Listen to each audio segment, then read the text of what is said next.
오늘은 이미숙 변호사님 함께합니다. 변호사 안녕하세요. 네, 안녕하세요. 이미숙 변호사입니다. 네, 준비된 사연 만나보고 자세한 상담 들어볼게요.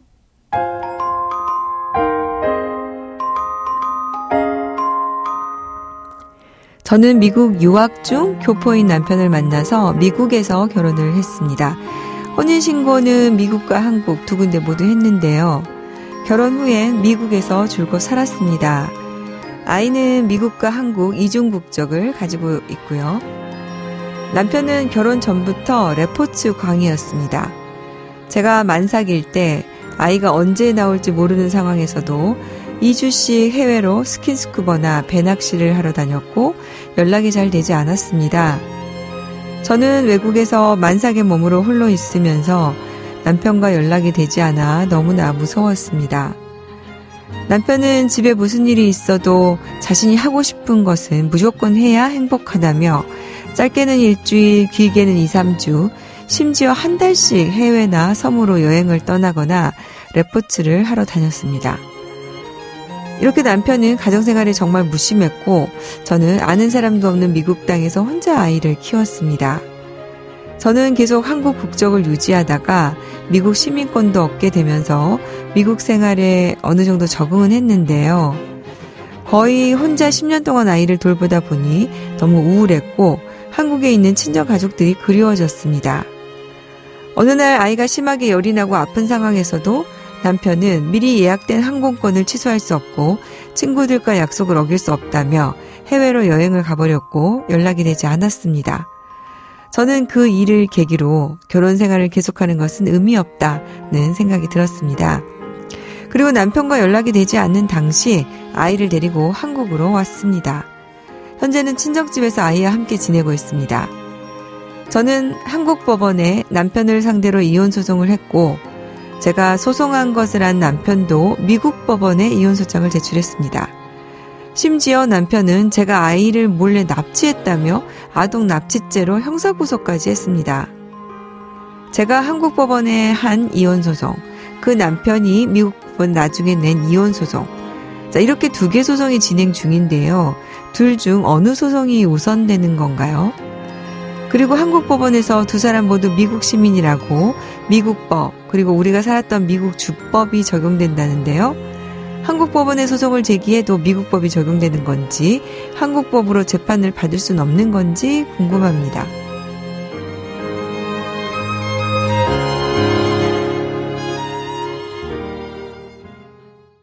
네, 지금 남편은 미국 교포이고 지금 우리 사연 주신 분은 한국인인데 미국에서 시민권을 얻은 경우군요. 네. 그래서 지금 아마 양쪽에 다 혼인신고를 하신 것 같은데요. 이미숙 변호사님. 지금 두 나라에서 이혼소송이 진행되고 있습니다. 이런 경우에 양쪽에서 모두 소송을 해야 되는 건가요? 우선 그 한국 법원과 미국 법원에 낸 2가지 소송 중에서 제가 이제 한국 변호사니까 이제 한국 법원에 낸 소송이 적법한지를 우선 말씀을 드릴 수 있을 것 같은데요. 네. 지금 부인이 먼저 했군요, 또. 네네. 그 2가지 문제가 있는데요. 첫 번째는 한국 법원에 관할권이 있을 것인가, 국제재판 관할권이 있을 것인가. 두 번째로는 국제적 중복소송 금지 원칙에 반하지 않는가. 2가지 문제가 있는데요. 첫 번째는 이제 미국 시민권을 얻게 되면 자동적으로 한국 국적은 없어지기 때문에 두 분 다 미국 시민권자입니다. 네. 그리고 그 혼인 생활을 줄곧 미국에서 했기 때문에 이런 경우에는 이제 국제사법이 적용이 되는데요. 국제사법 제2조에서 대한민국 법원은 당사자 또는 분쟁이 된 사안이 대한민국과 실질적인 관련이 있는 경우에 국제재판 관할권을 가진다라고 규정을 하고 있습니다. 그러면은 이제 우리나라가 관할권을 가지려면은 이 실질적 관련이 있는 경우 요 부분이 문제가 되겠군요. 있는지 없는지. 예, 맞습니다. 그런데 이제 사연자와 남편의 경우에는 미국 시민권자이기는 하지만 한국에 혼인 신고를 한 적이 있고 아이가 또 대한민국 국적을 가지고 있기 때문에 이중 국적이긴 하지만 대한민국 국적도 있기 때문에 네. 그리고 현재 아이의 친모가 아이를 데리고 한국에서 생활을 하고 있기 때문에 대한민국과 실질적인 관련이 있다고 인정될 수 있을 것 같습니다. 네. 그래서 대한민국 법원의 재판 관할권이 있다고 보여지고요. 다음으로 이제 그 중복 소송이 아니냐 이런 문제가 있는데 사연의 경우에는 한국 법원에 먼저 소송을 제기했기 때문에 후소가 이제 미국 소송입니다. 그래서 네. 한국 법원에서 먼저 제기된 소송의 경우에는 한국 법원은 이 경우에는 이제 그 국제적 중복 소송에 해당하지 않는다라고 볼 것 같아요. 네. 그래서 이제 한국 법원의 소송은 한국의 재판 관할권도 있고 중복 소송이 아니기 때문에 한국 법원은 한국 법원대로 이혼 소송을 진행을 할 것 같습니다. 그러니까 네. 하게 되고요. 근데 다만 이제 미국의 경우에는 사실은 제가 뭐 미국 변호사는 아니기 때문에 그 관련 주법에 따라서 재판이 진행이 되겠지만 저희가 여러 가지 사건을 진행을 해보면 미국도 미국 법원대로 이혼 소송을 계속 진행을 하는 경우가 많습니다. 이제 이런 경우에 대신 한국 소송의 결과를 좀 보고 먼저 제기된 소송이 한국 소송이기 때문에 그 결과를 보고 진행을 하고 또 그걸 고려해 주는 경우를 굉장히 많이 봤습니다. 네. 근데 여기서 이제 관할권이라고 하는 것은 그 법원에서 이걸 재판을 할 수 있는 권한이 있는가에 관한 문제잖아요. 네. 근데 지금 우리 사연자분이 또 궁금해하는 것 중에 하나가 아니 내가 한국에서 혼인신고를 하고 한국에서 소송을 하는데 왜 법은 미국 법이 적용된다고 하느냐. 한국 법원에서 한국 법이 적용될 수는 없는 것이냐 이렇게 질문을 하고 계시거든요. 요거는 이제 재판과 관련해서 어떤 법이 기준이 되는 겁니까?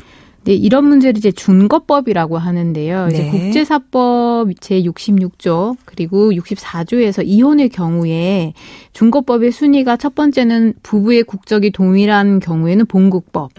그리고 두 번째 부부의 동일한 일상거소법. 네. 이거는 두 분이 같이 사는 곳의 법. 세 번째는 이제 부부와 가장 밀접한 관련이 있는 곳의 법. 이렇게 순서가 정해져 있는데요. 사연자의 그렇군요. 경우에는 한국 법원에서 진행되는 소송이라 하더라도 두 사람이 모두 국적이 미국인이기 때문에 그리고 같은 주에 살고 있었기 때문에 그 미국의 거주지 주법이 준거법이 되게 됩니다. 네. 사실 이런 경우는 굉장히 어려운 소송이 되는데요. 판사도 사실은 어렵고 저희도 이제 변호사 입장에서도 미국 법을 찾아서 미국 법을 공부해서 법원에 주장을 해야 되기 때문에 좀 소송 절차가 굉장히 어렵게 됩니다. 네. 저희도 이런 비슷한 소송을 해봤는데 실제로 이제 그 나라 법을 적용할 때 그 법문이 있다 하더라도 그걸 어떻게 볼 것이냐, 어떻게 판단할 것이냐 하니까 또 그쪽에 법조인의 도움도 필요하고 맞아요. 그쪽에 이제 네. 판례도 필요하고 하니까 그 부분을 잘 찾아서 이제 판단을 받아야 될 것 같은데 그러면 우리 사연자분이 한국 법이 적용되게 할 이런 방법은 없을까요?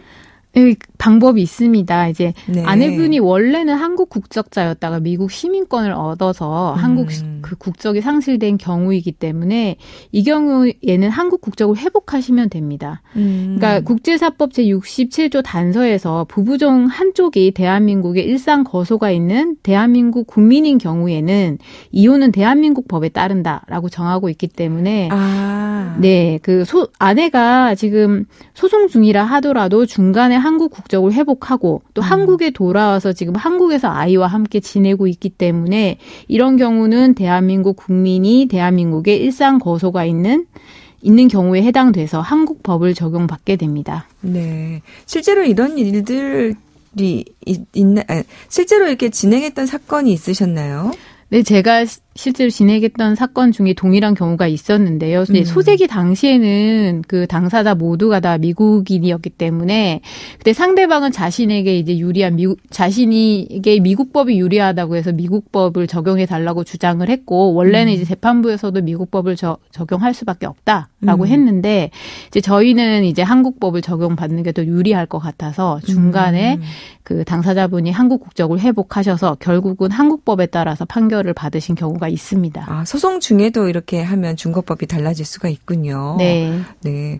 최근에 이제 사실은 국제 결혼이 굉장히 많아져서 이런 부분에 관심을 갖고 계시고 궁금해하시는 분들이 많은데요. 도움이 좀 되셨으면 좋겠습니다. 오늘 이미숙 변호사님 도움 말씀 감사합니다. 네, 감사합니다. 양소영 변호사의 상담소 양담소는 내일 또 문을 엽니다. 끝곡 Four Seasons의 December 1963 들려드릴게요. 양소영이었습니다.